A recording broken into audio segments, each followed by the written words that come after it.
Flora arrived at the Duke's estate as winter tightened its quiet grip over the valley, the world around her buried beneath a relentless white that seemed to swallow sound and memory alike. At 23, she carried herself with a guarded composure that suggested experience far older than her years, each measured step betraying an instinct to remain unseen. She had not come seeking comfort nor companionship, but distance from something she refused to name. The estate loomed ahead, austere yet strangely welcoming, its tall windows glowing faintly against the early dusk, offering warmth she did not trust at all. The Duke, only 25, had been informed of her arrival hours before she crossed the threshold, yet he waited in the great hall without ceremony, preferring observation over display. His reputation in the region spoke of fairness and restraint, a man who governed with steady judgment rather than indulgent authority. When Flora entered, snow melting from the hem of her coat, he noted the tension in her shoulders before he noticed her face. She bowed slightly, not out of reverence but necessity, and met his gaze with a calm defiance that made him curious instead of offended at once. Flora expected questions, perhaps even veiled demands, but the Duke offered neither. Instead, he instructed a servant to prepare a room and simply said she could stay as long as she required, no conditions attached. The absence of expectation unsettled her more than scrutiny would have. In her experience, kindness arrived with invisible strings, tightening gradually until escape became impossible. She thanked him with careful neutrality, searching for the hidden cost. Yet as she followed the servant through dim corridors, she sensed nothing but order, a stillness that did not press against her thoughts but allowed them to drift uneasily. Her room overlooked a frozen courtyard where bare trees stood rigid beneath layers of snow, their branches etched sharply against a pale sky. Flora lingered at the window long after the servant departed, her breath fogging the glass as she traced the stillness outside. It reminded her too much of herself, suspended between movement and retreat. She had spent the past year rebuilding, learning how to exist without surrendering pieces of herself to others. Yet standing there, she felt the fragile edges of that progress tremble, as though this place, quiet and watchful, might ask more of her than she was willing to give. The following days unfolded with an unsettling gentleness. Meals appeared without summons, the staff moved with respectful distance, and the Duke himself remained a quiet presence rather than an imposing authority. When they crossed paths, he greeted her with simple politeness, never lingering, never pressing conversation beyond what she offered. Flora found this restraint disarming. She had learned to defend herself against intrusion, to anticipate demands hidden beneath courtesy, but here there was nothing to resist. The absence of pressure left her uncertain, as though she were bracing for a storm that refused to arrive. Still, she observed him carefully. The Duke carried himself with composed assurance, yet there was no arrogance in his manner, no assumption that his position granted him access to others. He listened more than he spoke, and when he did speak, his words were measured, deliberate. Once, during a brief exchange near the library, he asked if she found the cold difficult. The question was simple, almost trivial, yet it lacked the probing curiosity she feared.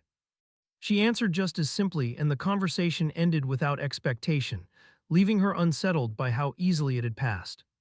Flora's unease grew not from discomfort, but from the unfamiliar ease surrounding her. She began to question the absence of tension, wondering if it concealed something she had yet to uncover. Her past had taught her that calm often preceded control, that silence could be as manipulative as words, yet each day at the estate contradicted that belief. The Duke did not watch her with possessive interest, nor did he attempt to draw her closer. Instead, he allowed her to exist within his space without interference, a freedom that felt almost suspicious in its sincerity. One evening, as snow fell in slow, deliberate patterns beyond the tall windows, Flora found herself seated across from the Duke at dinner. The fire cast a steady glow between them, softening the edges of the room. For a moment, neither spoke, and she became acutely aware of the quiet. It was not heavy nor expectant, but calm in a way that made her restless. She realized then that she did not know how to exist within such peace. Her instincts urged her to disrupt it, to create distance before something intangible began to take root. "You are not obliged to stay," the Duke said suddenly, his voice steady as though responding to thoughts she had not voiced. Flora looked up, startled, her guarded composure tightening instinctively. He met her gaze without intensity, without demand, simply stating a truth. "You may leave whenever you wish." The words should have reassured her, yet they unsettled her more deeply than any attempt to keep her would have. Freedom, offered so plainly, forced her to confront the possibility that nothing here sought to bind her at all. That realization lingered long after the conversation ended. Alone in her room, Flora paced the narrow space, her thoughts circling with quiet urgency. She had come seeking distance, yet instead she had found something far more disarming, a place where she was not required to defend herself. The absence of pressure, of expectation, began to erode the certainty she had built around her fears. And as the snow continued to fall outside, blanketing the world in silence, Flora felt an unfamiliar tension settle within her, not from danger, but from the possibility that she might not need to run at all. The days that followed unfolded with a quiet consistency that Flora found both soothing and deeply unsettling, as though she had stepped into a world where nothing demanded urgency, yet everything carried quiet meaning. She began to notice the rhythm of the estate, the way the morning light stretched pale across the frozen courtyard, the muted sounds of footsteps in distant corridors, and the steady presence of the Duke moving through it all without disturbance. It was not the grandeur of the place that held her attention, but its restraint, as though even the walls understood the value of distance. Flora maintained her cautious independence, keeping to herself more often than not, yet she could not entirely avoid crossing paths with the Duke. These encounters remained brief, defined by simple exchanges that carried no weight beyond the moment. Still, there was something in the way he regarded her, not with curiosity or expectation, but with quiet acknowledgement that gradually softened the sharp edges of her vigilance. He did not attempt to understand her beyond what she chose to reveal, and that absence of intrusion began to feel less like indifference and more like respect. One afternoon, driven by a restlessness she could not ignore, Flora wandered into the estate's library, a vast room lined with towering shelves and dimly lit by tall windows half veiled with frost. She had not intended to stay long, yet the stillness there felt different, deeper somehow, as though it invited thought rather than suppressed it. As she traced the spines of books she did not recognize, she became aware of another presence. The Duke stood near the far end of the room, reading, his posture relaxed, his attention wholly absorbed. For a moment she considered leaving unnoticed, but something held her in place. He looked up eventually, as though sensing her hesitation, and offered a small, unassuming nod. "You are welcome to use anything here," he said, his tone even devoid of formality that might have created distance. Flora inclined her head slightly, unsure why the simple gesture felt significant. She selected a book at random, more to justify her presence than out of interest, and seated herself near the window. The silence that followed was not uncomfortable, yet it carried an unfamiliar intimacy, two people sharing space without obligation to fill it. Over time, these shared silences became less accidental. Flora found herself returning to the library, sometimes when she knew the Duke would be there, though she would not have admitted it aloud. Their interactions remained minimal, but a subtle awareness grew between them, an understanding that did not rely on words. She began to notice small details, the way he turned pages slowly as though considering each line, or how his gaze occasionally drifted toward the snow outside, thoughtful but not distant. These observations unsettled her, not because they revealed anything alarming, but because they invited her attention in ways she could not easily dismiss. The shift was gradual, almost imperceptible, yet undeniable.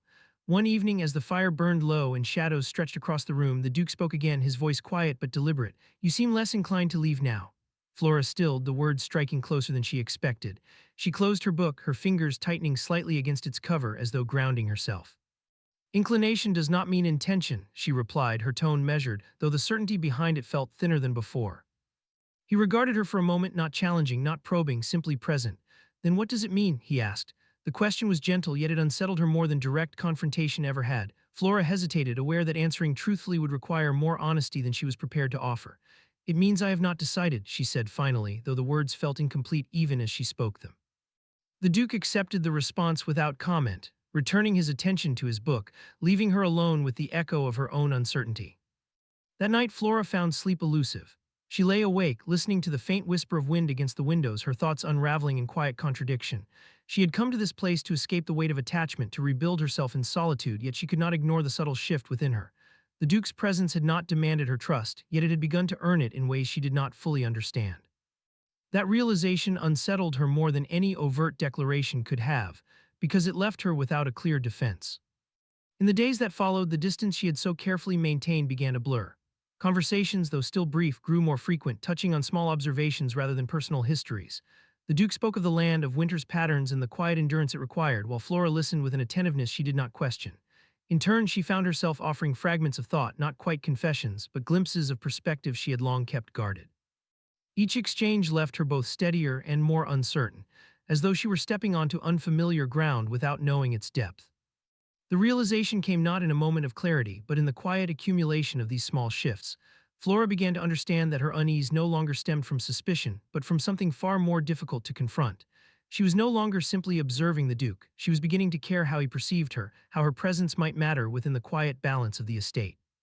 That awareness unsettled her deeply, because it suggested a vulnerability she had sworn never to allow again. One evening, as they stood near the window watching snow fall in slow, deliberate silence, Flora felt the weight of that truth settle within her. She had not meant to remain, yet she had not left. She had not intended to trust, yet she no longer resisted it with the same certainty. The boundary she had drawn so carefully around herself was beginning to erode, not through force, but through something far more disarming, the absence of it. And as she stood there, aware of the quiet presence beside her, Flora realized with a sudden, unsteady clarity that her fear had begun to change, no longer rooted in what she had escaped, but in what she might be slowly moving toward. The realization did not arrive gently, nor did it grant Flora the comfort of gradual acceptance, but instead settled within her with a sharp, unrelenting clarity that refused to be ignored. She had crossed a boundary she had sworn never to approach again, and the quiet ease she had begun to feel now revealed itself as something far more dangerous than discomfort. It was attachment, subtle and patient, taking root in the very absence of force she had once believed necessary to resist. The knowledge unsettled her deeply, because it left her without the familiar defenses she had relied upon for so long. Flora almost immediately, though the change was not dramatic enough to invite notice from anyone but herself. She spent less time in the library, avoided the corridors where she might encounter the Duke, and confined her movements to the smallest possible spaces. Yet distance did not bring the relief she expected. Instead, it sharpened her awareness of his absence, turning what had once been a neutral presence into something she now actively missed. That realization only deepened her unease, confirming what she had begun to suspect but could not yet accept. The Duke, for his part, did not pursue her retreat. If he noticed the shift, he gave no indication, continuing his routines with the same steady composure that had first unsettled her. This restraint, which had once reassured her, now felt almost unbearable. Flora found herself searching for signs of reaction, some indication that her withdrawal had meaning beyond her own perception. Yet he offered none, and the absence of response forced her to confront a truth she had long avoided. Whatever she felt was her own to bear, not something he would claim or define for her. Days passed in this quiet tension, each one stretching longer than the last, until the stillness of the estate began to feel suffocating rather than serene. Flora could no longer pretend that her presence there was neutral or temporary. She had stayed beyond necessity, allowed herself to become part of a rhythm that no longer felt distant. The realization pressed against her with increasing urgency, demanding action she was not prepared to take. Remaining meant confronting what she felt, while leaving meant abandoning something she could not yet fully understand. The decision came on a morning when the snow fell heavier than it had in days, thick and relentless, obscuring the boundaries of the world beyond the estate.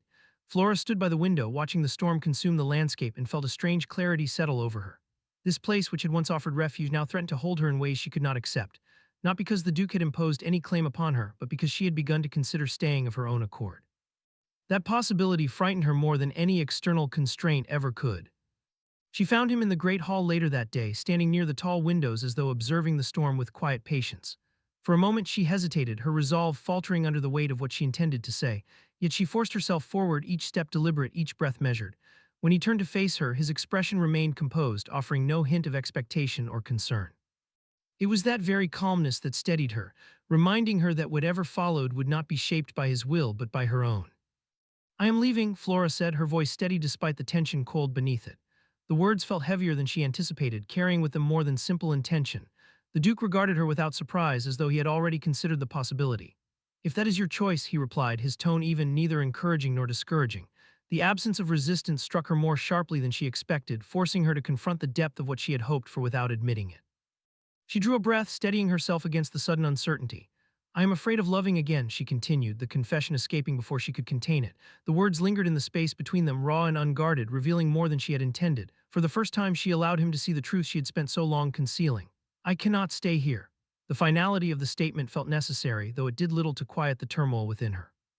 The Duke remained silent for a moment, his gaze steady but not intrusive, as though considering her words without judgment. When he spoke, his voice carried the same quiet certainty that had defined him from the beginning. "Then you should not stay," he said simply. Flora felt the response settle over her with unexpected force, its simplicity dismantling the conflict she had prepared herself to face. There was no argument, no attempt to persuade her otherwise, only an acknowledgement of her choice. "You are free to go," he added, his tone unchanged, as though stating something self-evident. "And if you return, it should be because you wish to, not because you feel compelled." The words struck deeper than any declaration could have, not because of what they demanded, but because of what they refused to claim. He was offering her not only the freedom to leave, but the responsibility of her own decision, unburdened by his influence. Flora held his gaze for a moment longer, searching for something she could not name, some indication that her leaving mattered in a way she could measure. Yet she found only the same quiet composure, the same unwavering respect for her autonomy. It was not indifference, she realized, but something far more difficult to confront. He would not hold her, not even emotionally, and that absence of restraint left her without anything to resist. She turned away before her resolve could falter, each step toward the door carrying a weight she had not anticipated. The storm outside greeted her with sharp, biting cold, the wind cutting through her coat as though testing her decision. She did not look back, though the urge lingered with each step forward. Leaving had been her choice, freely made, yet it did not bring the relief she had expected. As the estate faded behind her, swallowed by the falling snow, Flora felt the quiet certainty she had relied upon begin to unravel. For the first time, she understood that her fear had never been about love itself, but about losing control within it. And as she moved further into the storm, she could not ignore the unsettling possibility that what she had left behind had never sought to take that control from her at all. The storm did not follow Flora as she left the estate, yet its echo remained within her, a restless undercurrent that refused to settle even as the snow beneath her feet grew less severe with distance. Each step she took away from the Duke's quiet domain felt deliberate, an assertion of the independence she had fought to reclaim, yet the certainty she expected did not arrive. Instead, she found herself increasingly aware of what she had not escaped. The silence she had once relied upon for protection now felt hollow, lacking the quiet understanding she had come to recognize without admitting its value. Days passed with a measured slowness, each one offering her the space she had insisted she needed, yet none providing the clarity she had believed would follow. Flora occupied herself with routine, focusing on tangible tasks that required little thought, but her mind returned repeatedly to the same realization. The Duke had not tried to keep her, had not questioned her decision or diminished it with persuasion. He had accepted her choice without hesitation, and in doing so had left her entirely alone with its consequences. That freedom, once her greatest demand, now felt like an unspoken challenge she could not ignore. She began to understand that her fear had not been eased by distance, only exposed more clearly in its absence. It was not the presence of love that unsettled her, but the vulnerability of choosing it without coercion, without obligation, without the familiar structure of expectation. In her past, love had been something imposed, something that required her to adapt, to yield, to become less in order to remain. What she had found at the estate was different, and it was that difference that had frightened her most. It had offered her the possibility of remaining herself, and she had not known how to accept it. The realization settled gradually, building with quiet persistence until it could no longer be dismissed. Flora had not left because she was being held, but because she had begun to consider staying of her own accord. That choice had carried a weight she had not been prepared to bear, forcing her to confront the truth she had avoided for so long. She did not fear losing herself in love as much as she feared the responsibility of choosing it freely. And now, standing apart from the place that had revealed that truth, she understood that leaving had not resolved the conflict, only postponed it. When she turned back, the decision did not feel sudden, nor did it arrive with certainty, but it carried a quiet resolve that steadied her steps despite the lingering doubt. The journey felt longer in return, as though each mile required her to confront the hesitation she had carried with her. Yet she did not stop, nor did she allow herself to reconsider. The estate came into view as the day began to fade, its familiar outline softened by the last remnants of winter, the snow no longer falling as relentlessly as before. The sight stirred something within her, not relief but recognition. She entered without announcement, her presence unnoticed at first within the quiet halls she had come to know. Nothing had changed in her absence, yet everything felt different in light of her return. The stillness no longer seemed distant or guarded, but open, waiting without expectation. Flora moved through the corridors with measured steps, her awareness sharpening as she approached the great hall where she had last seen him. The memory of that moment lingered, not as regret, but as something unfinished.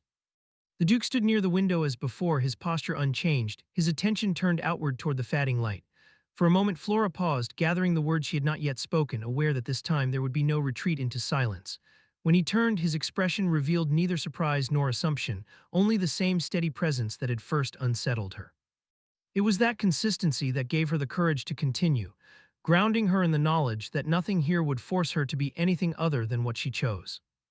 "I left because I was afraid," she said, her voice quieter than she intended, yet steady enough to carry her meaning. The admission felt different now, not like a confession, but a clarification. Not of you, but of what staying might mean. The Duke listened without interruption, his gaze unwavering, allowing her the space she needed to continue. Flora drew a breath, aware that the next words mattered more than any she had spoken before. "I thought leaving would protect me," she continued, her tone gaining strength as she spoke, "but it only showed me that I was not being held here at all." The truth settled between them, simple yet undeniable. She had not been confined, not even by expectation, and that realization had reshaped everything she believed about what had drawn her there. "If I stay now, it will not be because I have nowhere else to go." Her voice steadied further, the uncertainty giving way to quiet conviction. "It will be because I choose to." The Duke regarded her for a moment longer, his expression unchanged yet no less attentive. When he spoke, his voice carried the same calm certainty that had defined him from the beginning. "Then stay," he said, not as an invitation but as an acknowledgement. There was no triumph in his tone, no sense of possession, only acceptance of the choice she had made. It was that absence of claim that allowed her to remain without hesitation. Flora felt the tension she had carried for so long begin to ease, not entirely, but enough to allow something steadier to take its place. She had not overcome her fear completely, nor had she erased the uncertainty that came with it, but she had chosen to face it rather than retreat. And as she stood there, no longer divided between leaving and staying, she understood that what she had found was not a place that demanded her presence, but one that allowed it freely, and that was enough for her to remain.